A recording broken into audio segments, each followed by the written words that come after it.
Cung danh ta kiến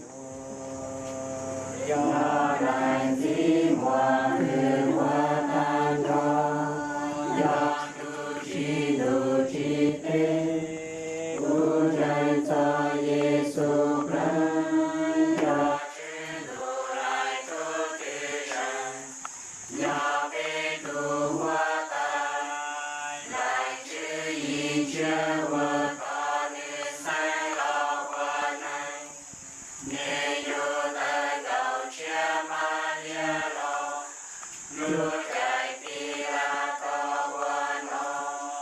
Giêsu cho loa nhân thiên chia trong thông chua, nghe chua mu chư a mu so lu chia ti cho, nô bê Giêsu sa hao cho tu tua cho lo, nghe nhẹ mu la sao tu, trong la lại si hoa nữ hoa tan cho pa si, nghe yo cho lo chia si cho này chia này thua, vui lại cho lại chữ yin chia, trái cho lu công song chia chia cho lu tha lu này,